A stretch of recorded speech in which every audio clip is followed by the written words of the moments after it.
नमस्कार मित्रों, कैसे हो भाई। उम्मीद करता हूँ सब लोग बढ़िया होंगे और इन्जॉय कर रहे होंगे। तो आपका एक बार पुनः आपके अपने YouTube चैनल पर स्वागत है, अभिनंदन है। तो चलिए आज अपने शुरुआत करते हैं पीटेट एंड प्री BSTC के लिए जो टीचिंग एप्टीट्यूड यानी शिक्षण अभिरुचि होता है वो। तो देखिएगा, अपने पिछले 5 पार्ट तक जो किया था उसको अब आगे बढ़ा रहे हैं। अपने 5 पार्ट तक 75 क्वेश्चन यानी 75 क्वेश्चन अपने कर चुके थे। अब अपने बढ़ रहे हैं 76 की ओर। तो चलिए शुरुआत करते हैं। तो अगर आप इस चैनल पर अगर पहली बार आए हैं तो आप इस चैनल को सब्सक्राइब कर लें, क्योंकि हम आपको बता देते हैं कि इस चैनल पर आपको हर आने वाले कंपटीशन एग्ज़ाम के लिए प्रिपरेशन करवाई जाएगी। तो जल्दी से सब्सक्राइब कीजिए और नोटिफिकेशन बेल को भी दबा लीजिए। और अगर आप इस वीडियो को फेसबुक पर देख रहे हैं तो फेसबुक पेज को फॉलो कर लीजिए, ताकि आपको हर आने वाली वीडियो का नोटिफिकेशन प्राप्त हो जाए।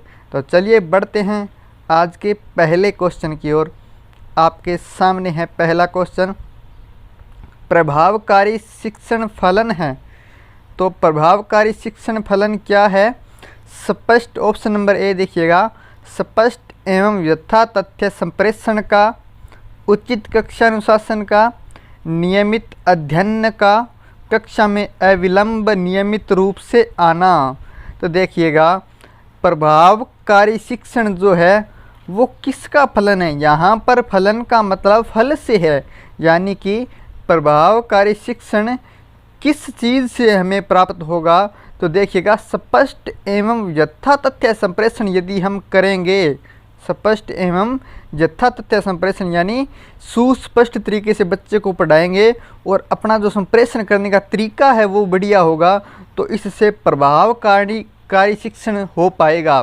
ठीक है जी। तो इसका बेस्ट आंसर जो है कह सकते हैं, सबसे ज़्यादा नंबर का आंसर रहेगा अपना ए नंबर ऑप्शन, और जो बी, सी और डी है वो अपने कम नंबर वालों में चले जाएंगे।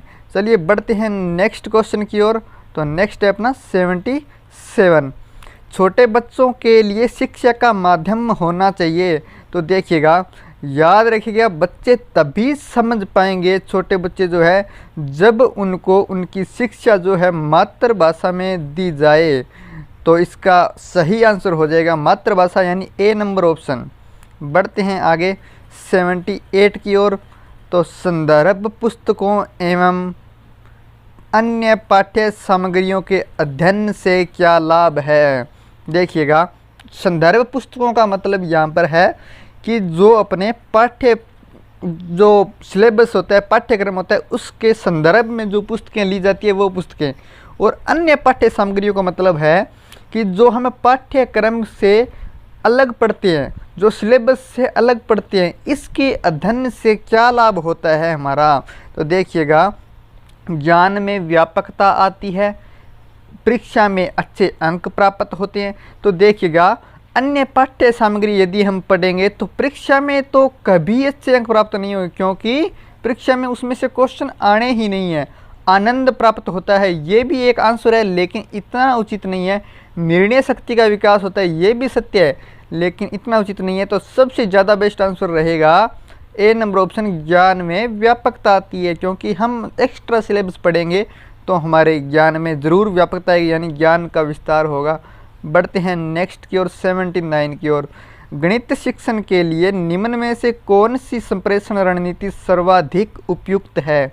तो देखिएगा, निरंतर गद्य रणनीति, या निर्णय तालिका, या एल्गोरिथम, या संवेशन रणनीति। तो देखिएगा, जो गणित शिक्षण होता है उसमें संप्रेषण की सर्वाधिक उपयुक्त रणनीति अपने से पूछी है, तो हमेशा याद रखिएगा, गणित शिक्षण में सर्वाधिक उपयुक्त होती है वो रणनीति होती है एल्गोरिथम। कौन सी? एल्गोरिथम। तो अब बढ़ते हैं अपने नेक्स्ट आगे की ओर 80 नंबर क्वेश्चन की ओर। छात्रों में आपराधिक प्रवृत्ति एवं युवा आपराधिकता का प्रमुख कारण क्या है? देखिएगा, ए नंबर ऑप्शन आवश्यकताओं की पूर्ति न होना, बी नंबर ऑप्शन मानसिक मंदता, सी नंबर ऑप्शन कुसमायोजन। तो देखिएगा, आवश्यकताओं की यदि पूर्ति नहीं होगी तो आपराधिक प्रवृत्ति बढ़ेगी। बिल्कुल सत्य बात है, क्योंकि जब हम आवश्यकताओं की पूर्ति करेंगे अपनी और पूर्ति नहीं होती है तो फिर कोई न कोई बालक या छात्र जो होगा वो कोई न कोई आपराधिक घटना को अंजाम देगा। मानसिक मंदता भी इसका कारण होता है। यदि बच्चे की मानसिक बुद्धि सही नहीं है तो भी कर सकता है। कुसमायोजन भी इसका कारण होता है। तो option number D is the right answer. बढ़ते हैं नेक्स्ट क्वेश्चन की ओर, 81 की ओर। शिक्षक की योग्यताओं, प्रयासों एवं उसके व्यवहार का सही मूल्यांकन किया जा सकता है। तो देखिएगा किसके द्वारा किया जा सकता है, प्रधानाचार्य द्वारा या उसके साथियों द्वारा, उसके छात्रों द्वारा या विशेषज्ञों द्वारा। तो 81 का अपने देखिएगा आंसर कि प्रधानाचार्य शिक्षक की योग्यता एवं प्रयासों का मूल्यांकन कभी नहीं कर सकता, उसके साथियों द्वारा भी नहीं किया जा सकता। हाँ, अब ऑप्शन आया है करेक्ट, सी नंबर ऑप्शन, कि उसके छात्रों द्वारा किया जा सकता है। तो C number option is the correct answer, क्योंकि जब छात्र शिक्षक से ज्ञान प्राप्त करेंगे तो उसकी योग्यता एवं उसके प्रयास, उसके व्यवहार का सही मूल्यांकन कर सकते हैं। तो C number option is the right answer. बढ़ते हैं 82 की ओर। प्राचीन काल में औपचारिक शिक्षा का स्वरूप क्या था? तो देखिएगा प्राचीन काल में जो औपचारिक शिक्षा का स्वरूप है, ए नंबर ऑप्शन बौद्धिक कौशल का विकास, धार्मिक संस्कारों का ज्ञान, मानव मूल्यों का संप्रेषण, व्यावसायिक शिक्षा। तो देखिएगा प्राचीन काल में जो लोगों को शिक्षा दी जाती थी उसमें धार्मिक संस्कारों का ज्ञान दिया जाता था। तो B number option is the right answer. बढ़ते हैं नेक्स्ट की ओर, 83 की ओर। ऑपरेशन ब्लैक बोर्ड, ये याद रखना, ऑपरेशन ब्लैक बोर्ड नामक कार्यक्रम किसके लिए है? 83 नंबर का देखिएगा आंसर अपने बात करते हैं। प्राइमरी स्कूलों के लिए या मिडिल स्कूलों के लिए या सेकेंडरी स्कूलों के लिए या सभी स्कूलों के लिए? तो ये जो ऑपरेशन ब्लैक बोर्ड चलाया गया था ये चलाया गया था प्राइमरी स्कूलों के लिए। तो इसका A number option is the right answer. तो बढ़ते हैं नेक्स्ट क्वेश्चन की ओर, 84 की ओर। स्कूल अनुशासन में निम्न में से किसे प्राथमिक दी जाती है या कह सकते हैं प्राथमिकता दी जाती है? तो प्राथमिकता के लिए ए नंबर ऑप्शन है अपने नापसंदीदा व्यवहारों पर अंकुश, छात्रों का योजनाबद्ध विकास, प्रधानाचार्य के आदेशों का अनुपालन, सामाजिक नियमों का सहर्ष परिपालन। तो देखिएगा स्कूल अनुशासन में इनमें से कौन सा गुण होगा जिसको सबसे पहले प्राथमिकता दी जाएगी?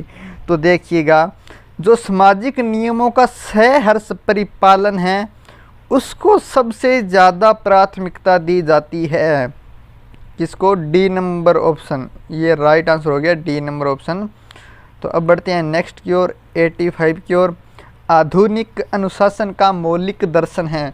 तो देखिएगा आधुनिक अनुशासन का मौलिक दर्शन है, इनमें ए नंबर ऑप्शन है होना इच्छित व्यवहारों का पुनर्वलन, नियमों का कड़ाई से पालन, स्वस्थ मार्गदर्शन एवं परामर्श, स्कूलों को शोर मुक्त करना।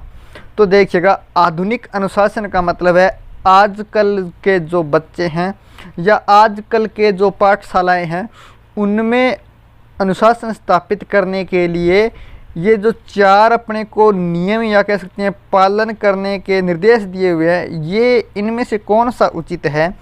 तो देखिएगा आजकल स्वस्थ मार्गदर्शन एवं परामर्श एक मौलिक दर्शन है। बढ़ते हैं नेक्स्ट की ओर, 86 की ओर। शिक्षक के किस गुण को छात्र सबसे अधिक पसंद करते हैं? तो देखिए उसकी निष्पक्षता, उसका रोब, उसकी समय की पाबंदी, उसकी अनुशासन प्रियता। तो शिक्षक के किस गुण को, इनमें से कौन सा गुण है जिसको छात्र सबसे अधिक पसंद करते हैं? तो देखिएगा उसकी निष्पक्षता जो होगी, यानी टीचर बिना किसी पक्ष के कोई फैसला करेगा या बिना किसी निष्पक्ष भाव से, यानी बिना किसी भेदभाव के अगर फैसला करेगा निष्पक्ष भाव से, तो छात्रों को वो टीचर सबसे ज़्यादा पसंद आता है। तो अपना A number option is the right answer. बढ़ते हैं 87 की ओर। अध्यापक के रूप में आप छात्रों की निजी समस्याएं क्या करेंगे भाई? देखिए, कदापि नहीं सुनेंगे, ये तो गलत है। सदैव सुनेंगे, हाँ ये सत्य है। सुनकर प्रधानाध्यापक को बता देंगे, ये इतना उचित नहीं है। तभी सुनेंगे जब कोई विशेष हो, नहीं ये गलत बात है। तो अपना राइट आंसर हो जाएगा बी नंबर ऑप्शन, सदैव सुनेंगे। बढ़ते हैं 88 की ओर। अध्यापक बनने के बाद आपके विचारानुसार हर अध्यापक के घर पर किस वस्तु का होना ज़रूरी है? पुस्तकालय का, सजा हुआ ड्राइंग रूम, या टेलीविज़न, या ये सभी? तो देखिएगा, अध्यापक बनने के बाद आपके विचारानुसार, यहाँ पर ये आपको याद रखना है, आपके विचार में बताना है, लेकिन आपको यहाँ पर नैतिक नियम यानी प्राकृतिक न्याय के सिद्धांत का भी पालन करता है। मतलब आपको भावुक नहीं होना कि टेलीविज़न होना चाहिए, सजा हुआ ड्राइंग रूम होना चाहिए। तो यहाँ पर जो राइट आंसर होगा वो होगा पुस्तकालय। आपको नैतिक रूप से सोचना है, तो पुस्तकालय ज़रूरी है। बढ़ते हैं 89 की ओर। शिक्षा के स्तर को ऊंचा उठाने के लिए निम्नलिखित में से क्या आवश्यक है? तो पाठ्य पुस्तकों का सतत मूल्यांकन, या पाठ्यक्रम में संशोधन, या छात्रों का सतत मूल्यांकन, या अध्यापकों का उच्च वेतन? तो देखिएगा, शिक्षा के स्तर को अगर ऊंचा उठाना है तो छात्रों का सतत मूल्यांकन ज़रूरी है। क्या? सतत मूल्यांकन छात्रों का, क्योंकि अगर छात्रों का मूल्यांकन नहीं होगा तो पता नहीं चल पाएगा कि छात्रों का लेवल क्या है और उसमें किस लेवल की शिक्षा दी जानी चाहिए और उनके पाठ्यक्रम में क्या संशोधन होना चाहिए। बढ़ते हैं 90 की ओर। 90 नंबर क्वेश्चन। अध्यापक का कार्य छात्रों में पढ़ाई के प्रति क्या है भाई? अध्यापक का कार्य विश्वास पैदा करना है, या लगाव पैदा करना है, या आस्था पैदा करना है, या अनुराग पैदा करना है? तो देखिएगा, टीचर का जो मुख्य कार्य होता है वो होता है अनुराग पैदा करना। छात्रों में पढ़ाई के प्रति अनुराग पैदा करना टीचर का मुख्य कार्य होता है। तो आज के लिए अपने इतने ही करेंगे, बाकी करेंगे नेक्स्ट क्लास में। तो अगर आप चैनल पर पहली बार आए हैं तो चैनल को जल्दी से कर लीजिए सब्सक्राइब। बाकी करेंगे नेक्स्ट क्लास में। तो थैंक यू, धन्यवाद। और वीडियो को याद रखिएगा, ज़रूर लाइक शेयर कर दीजिएगा। धन्यवाद।